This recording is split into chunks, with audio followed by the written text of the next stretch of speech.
I chose Tulane's Executive MBA program as a means to gain skills in business law, management, finance, and value creation. Almost immediately after graduation, I was promoted to a chief judge role. Now, I am Chief Judge Tamia Gordon. Major support for Out to Lunch is provided by the law firm of Jones Walker, established in 1937 with over 375 attorneys in offices throughout the U.S., providing a comprehensive range of services to a local, national, and international client base. JonesWalker.com. And by Shorten Associates, legal recruiters in Louisiana and Texas. And by Orange Theory Fitness, delivering fitness results for a healthier world.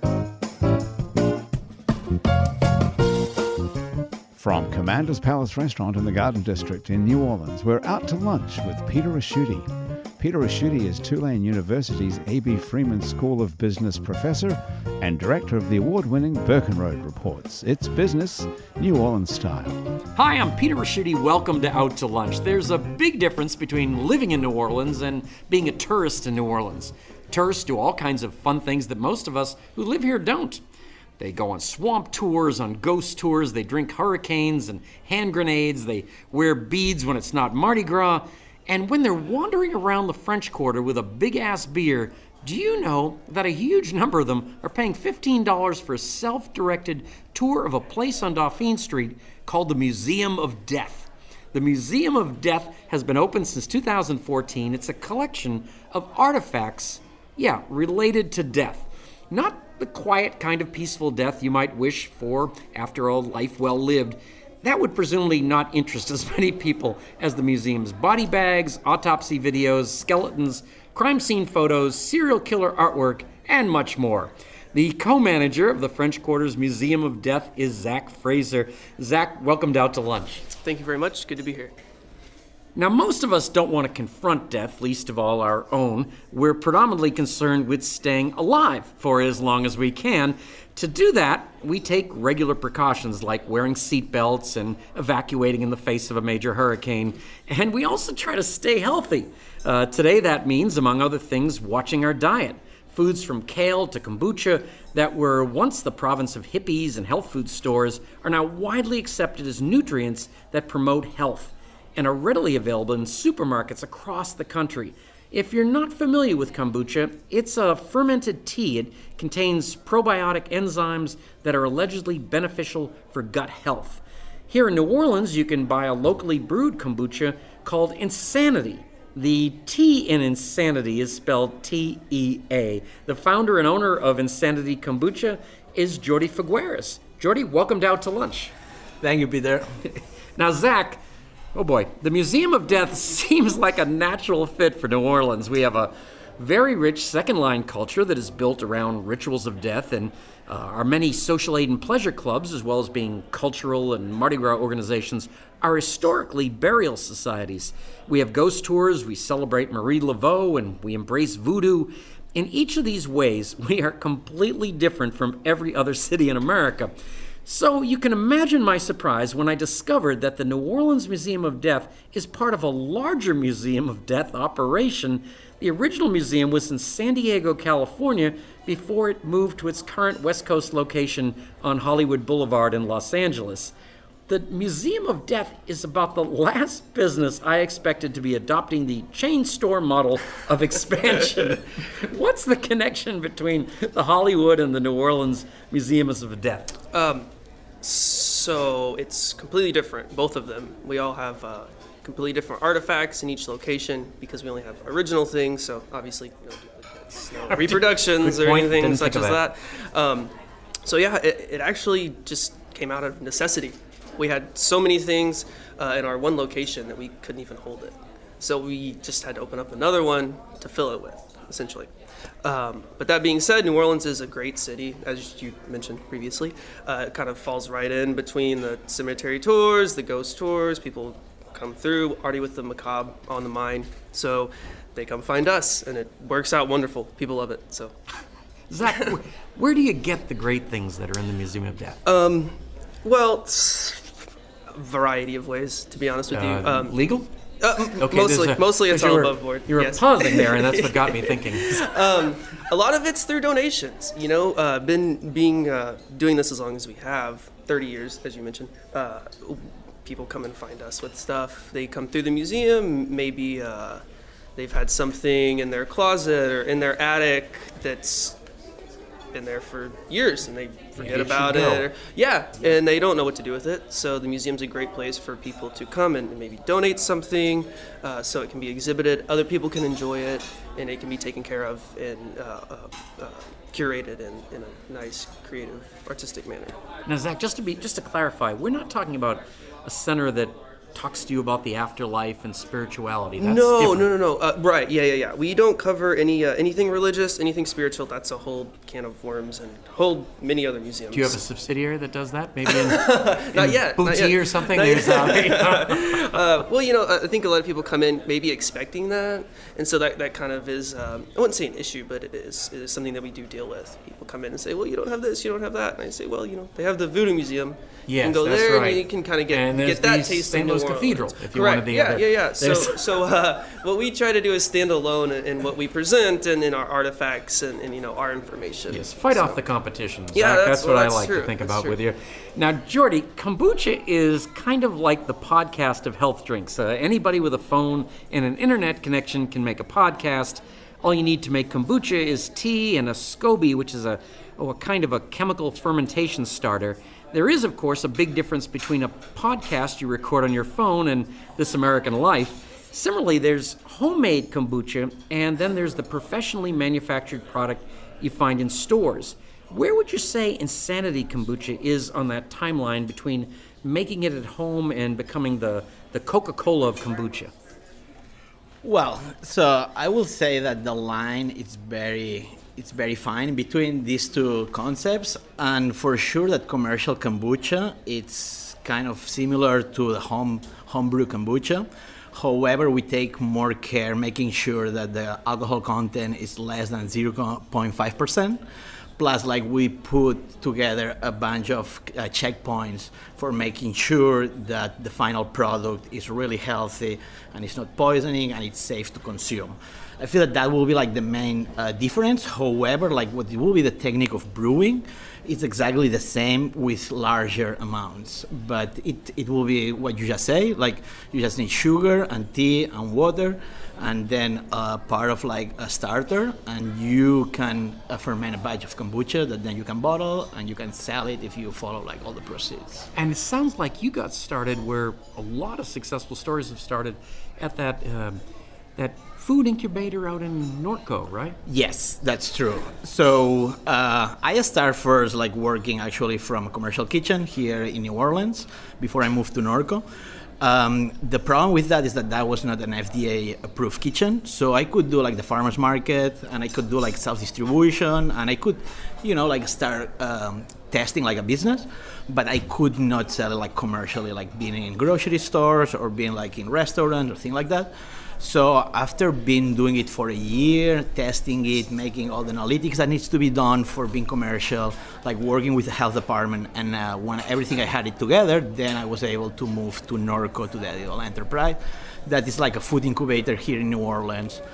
There is only 2 in Louisiana, so if someone is listening to us has this idea, we need more food incubators. But the other one is tied to LSU, is it? Yes, exactly. The other one is LSU Agricultural Center. Wow. So. Now, you're from Spain originally. That's correct. Is kombucha a big thing in Spain? Actually, it's becoming right now, but for sure that America has been first on the race. So, yeah, it's something that... A great kombucha race. I like that. So it's getting popular right now in Spain, but I will say for sure that there is few years of delay in comparison here in America. And Jordy, if you're at that point where you're trying to decide if you're going to scale and make it bigger and such, what about funding? Are you self-funded? Are you bootstrapped? Or? Well, so I've been bootstrapping till now. From now on, actually, I got a small loan that I'm getting that check this Friday. Wow, I guess we'll all go. That's great. I know. So I'm very excited to see what can I do, with more capital and being able to scale. But yes, since now it's been just bootstrapping, self-funding. Zach, do you use your your space there for events? I was just thinking how bizarre that would be. We've definitely had people ask. I get calls all the time, weddings, what have you, receptions. But no, we don't. And there's a couple reasons for that. One, we just don't really have the space. It's a pretty good sized building, but most of it is going to be artifacts, various things that people can't touch. We also don't allow photography in the museum, so that's kind of a deal breaker. Even if we were to have events, you can't take pictures, so what's the point? But yeah, so that's usually what we tell folks. But yeah, we've never had any events there. I think they might have hosted maybe a couple little things like in the Hollywood location, but I'm not 100% sure about that. Well, now Jordy knows who his market is. Do you have a target market, and how do you go get it? Is it like anti-social media? What would it be? I'm trying to picture this. Yeah, well, to be honest, it's funny you say that because we don't do any advertising. We never have through the duration of us being a museum. People find us, and it's kind of weird, and it's great. People love this stuff with, well, as you mentioned, the podcasts, all the true crime, all that. Oh, yeah. People love that. There's all the documentaries, the TV shows, especially with like the streaming services you have now. People have access to all this stuff. So logical next step is, well, I want to see it in person. So they come to the museum and they get to see a lot of the stuff that they hear about.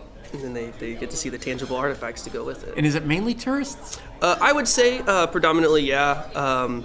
But that being said, we get locals. We definitely get repeat customers. I know folks that have been there 4, 5, 6 times. Bring their friends. They have friends in town, so they'll come through. And yeah, it's really great to see some familiar faces sometimes. Let me ask you both this question. What's it going to take to make you truly profitable? I assume, I'll start with Zach. I mean, I assume you can pay the rent and things like that. Me personally? Oh, no. No. Still working on that. I have your checkbook. No, the museum itself, it brings in a certain amount of revenue. Yeah, we get a lot of folks. Like as I said, like it's a huge thing. It's a big booming, I guess. I don't want to say that it's a fad or something because people have been loving this stuff for a long time. People have been dying but forever. It just right, really. Of course. It just seems as now it's almost pop culture at this point. And so I've seen like a lot of people, young people, people that love this stuff and find it very interesting in a healthy way. Let's say that. And so there's definitely no shortage of folks coming through the museum, that's for sure. And Jordy, at what level would you start to feel like you're making money? A certain amount of sales? Well, I mean, making money is very relative, I feel. I'm always feeling that I'm in the line of being profitable, but it's always, like, then when you do another step, there is so many things that you didn't count for, and then it's always like, oh, I'm not as profitable I was expecting. But I will say that as today, it's already profitable, the company. However, yes, it means to have like a bigger operations. Like on the beverage industry, it's all about volume. You have like a crazy competitors out there with like crazy size manufactories. So my idea is to be just a local, middle-sized, small brewery. I'm not trying really to go national or anything like that. I was thinking introducing other products under the same umbrella instead of just expanding and getting like I see. A huge size. Some sort of vertical movement? Yeah, sort of, we know how to ferment things. So there is so many things that you can ferment. So maybe we should explore like other fermented products or things like that. I don't think that there is many people doing that in the South. And every day there is more evidence from doctors, for scientists saying that it's really good for your health. So I think that may be the option that we're going to go. But yes, like we are not going to do it till kombucha. It's bringing us like a certain amount of revenue that we feel encouraged to start another product, to bring another product to the market. But of course, Jody, you could because you have a Tulane MBA. Here we go. You That's are right. Scary. What an opportunity to put in this plug. There's Zach, can you give me an idea? Because now I'm really intrigued. I walk in the door. What's the tour like? Well, it is self-guided. So do you have the headphones like in a museum? No. It's pretty self-explanatory, as we like to say. But yeah, I mean, all the information is going to be there. We're around to definitely answer any questions if you need a hand with something, additional information, that kind of thing. But yeah, you go at your own pace, read as much or as little as you would like. What would I see? The first room. Right. Well, the first room we start you off easy with some bones, taxidermy, specimens, that kind of thing. Human, animal, and it's all real, 100% authentic. After that, we move you on to the bulk of our collection, which is the serial killer letters, the artwork, artifacts related to true crime cases, and that sort of thing. Now, Zach, I have to ask you this: were your parents morticians? How did you get into? Right. What's the industry? Right. Death management? I'm not even sure here. I get that a lot, actually. But no. Do you have docents? That would be the most ridiculous thing. It's kind of funny because, I mean, I've always kind of leaned towards more of like, darker, macabre things like that myself. But I just remember growing up, and this might have something to do with it. I remember my mom watching all of the Unsolved Mysteries, Cold Case, whatever. She would watch that stuff. And as a little kid, I was like, I'm not really into it. But I think somehow it seeped into my DNA. Zach, lay down on the sofa. I think we have more to talk about. This is right. Wow, that is something. Yeah. And Jordy, what does the day-to-day look like for you? I mean, I've got a couple of different pictures in my head. Okay. Probably is the picture that you don't have in your head. Okay. I'm picturing you with a big oar and a bucket somewhere, but that's not right. Okay, you're not that wrong. Yeah, for sure that like the first year it was me. Like the company was me. I was a bottle, I was a kombucha, I was an accountant, I was everything. So that was pretty stressful. Right now, I'm having 3 employees, so that thing took a lot of stress from me. And right now, I'm trying to get away from what is production. However, I'm still quite involved. I'm still being like the main brewer. So I don't do the bottling, but I do like the brewing. I do the sales, I do the accounting, I do the social media together. So yes, it's a little bit of everything. Like my calendar is like, Monday harvest kombucha, Thursday bottling and brewing, Tuesday go and give away samples, like Friday is delivering, so it's a little bit of everything. Do you like that? It seemed like more interesting that way. Yeah, so before the kombucha I was programming. I'm an engineer. No, I would not have thought that. Yes, that's pretty good. Yes. There's no people involved in that other part. That's the whole deal. I feel that why I start kombucha is like I was a little tired of being by myself behind the computer.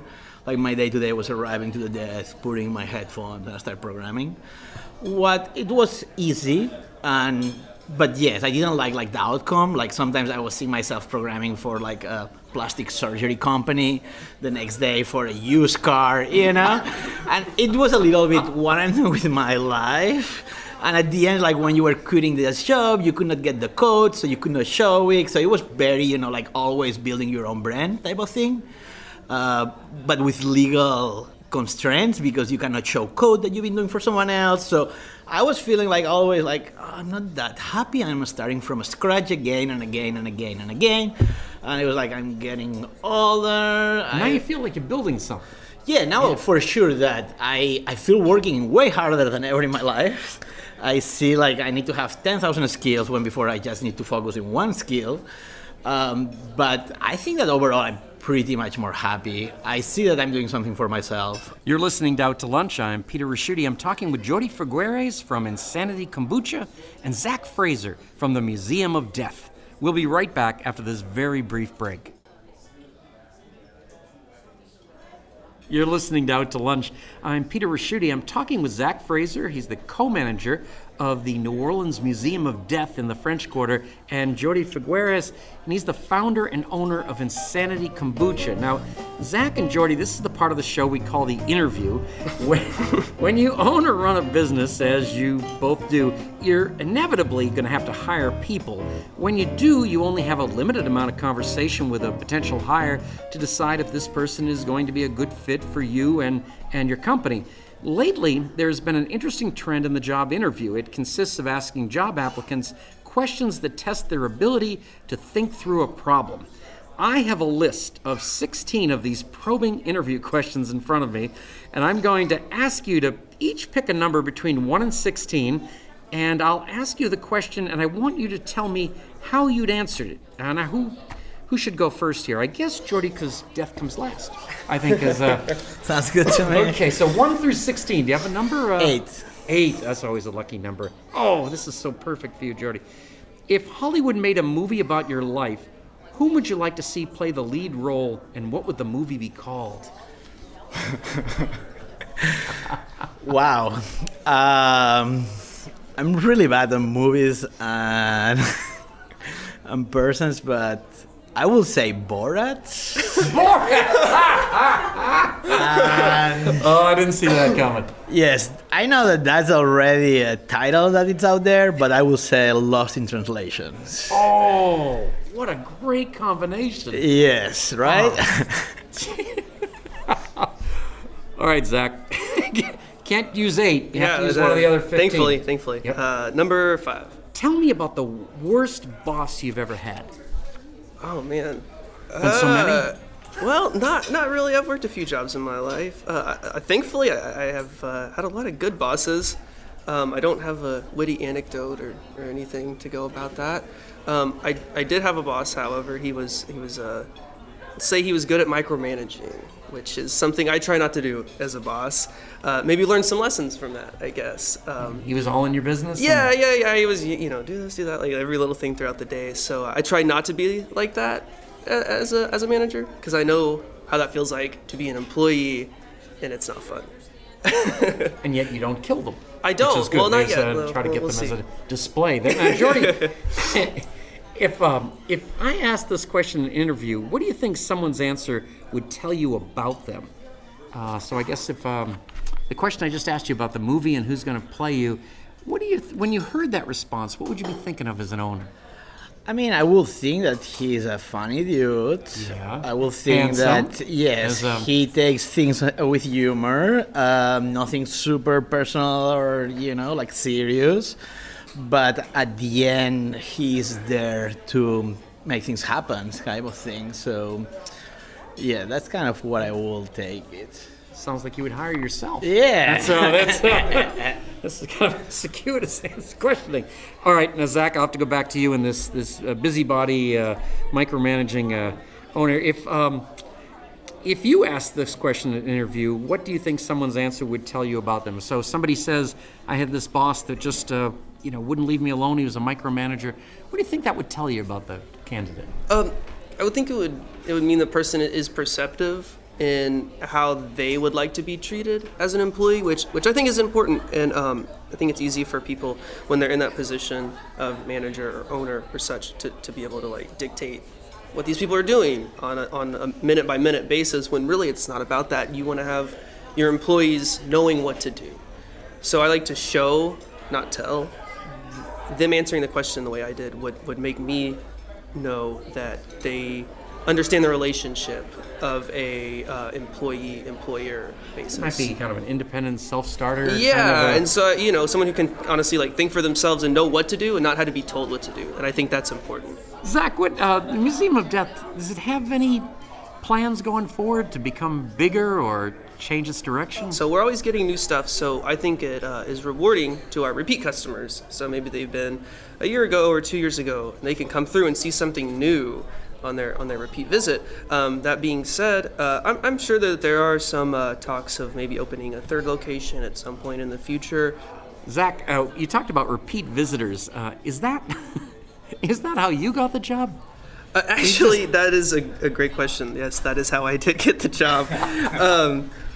So originally I was living in Los Angeles, where the original location is, and I was going to school at the time, and I happened to hear about the original Museum of Death on Hollywood Boulevard. It's been there for 24 years now at this point. Did you just keep showing up? Yeah, well, I went through one time and I really enjoyed it. And then circumstances, I ended up here in New Orleans, and lo and behold, walking through the French Quarter, there's another Museum of Death. And I'm thinking, okay, that's kind of weird. I'm going to check it out. Been to the other one. Started talking to the then manager at the time. Told him my story. They were looking for somebody to hire. He liked what I had to say. And he's like, you want a job here? And I was living in New Orleans without a job. So I was like, yeah, I'll take it.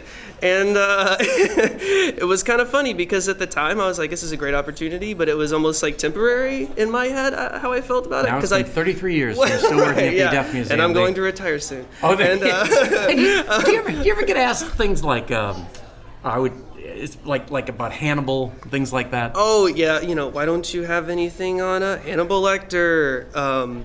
Jeffrey Dahmer. Well, we do have things on Jeffrey Dahmer. Oh, you do? I'm sorry, I said that. Fictional characters, yes, that is a question. And, I try to be nice. What? And say, well, that's a fictional character. We do real life thing. This is more of a reality kind of program. Yeah, and like sometimes, that doesn't really compute, but... Now, Jordy, I would think that when all the things are spinning around in your mind, when you think of growing, is distribution kind of one of the big issues? Oh, thank you for asking me that, because right now it's like one of the things that I'm working harder. So currently we are doing delivery with ourselves with a refrigerated truck that we have. So it's like every Friday we hit the road and we go to all our clients that they put an order, we deliver the kombucha, so they have like fresh kombucha. However, we see that that's not the model that we're going to follow for growing. So yes, we are thinking in having like a distributor that it can expand our sales outside New Orleans. We are having like hard time actually like finding a good fit for us. You're looking for like kind of a wholesaler? Is that what it would be? Yes, it's just like, like who bring like the producers to restaurants and bars, coffee shop, thing like that. So yeah, it's like a wholesale distributor. So if anyone is there and is looking for a kombucha company, feel free to contact us at Insanitea Kombucha. And yeah, I'm sure that we can This talk. is something the show has never been. Really? Like an opportunity to find employees. It's never late for We've been making Out to Lunch for a number of years now. I've gotten to meet people involved in all kinds of occupations, from underwater welding to picking up dog poop, but I can safely say that this is the first show about death and fermentation. You don't hear either of these subjects discussed very often over lunch, so to get to talk about them both on the same show has been a real treat. Zach and Jordy, it has been great to meet with you. Thank you both for taking the time to join me today on Out to Lunch. Oh, thank you very much. Thank you, Peter. It's been a pleasure. My guests on Out to Lunch today have been Zach Fraser. He's the co-manager of the New Orleans Museum of Death, and Jordy Figueres. He is the founder and owner of Insanitea Kombucha. You can find out more about death and insanity by following the links on our website, itsneworleans.com. The producer of our show is Grant Morris. Our technical producer is Eric Merle, and our researcher is Maggie Mendel. You can listen to this show and to past episodes of Out to Lunch wherever you get podcasts, including Spotify. And you can find all of our podcasts at itsneworleans.com. If you want to know what we look like, you can find photos in this show on itsneworleans.com, on It's New Orleans Out to Lunch Facebook page, and on Instagram. These photos were taken today by Jill LaFleur. You can find more of Jill's photos at lafleurphoto.com. Out to Lunch is a production of INO Broadcasting for itsneworleans.com and WWNO 89.9 FM. I'm Peter Raschuti. Thanks for joining me. I look forward to meeting you again next week around the table here at Commander's Palace for more business, New Orleans style, on Out to Lunch. Out to Lunch is recorded live over lunch at Commander's Palace in New Orleans. Commander's Palace serves lunch Monday to Friday, jazz brunch on Saturday and Sunday with live music, and dinner 7 nights a week.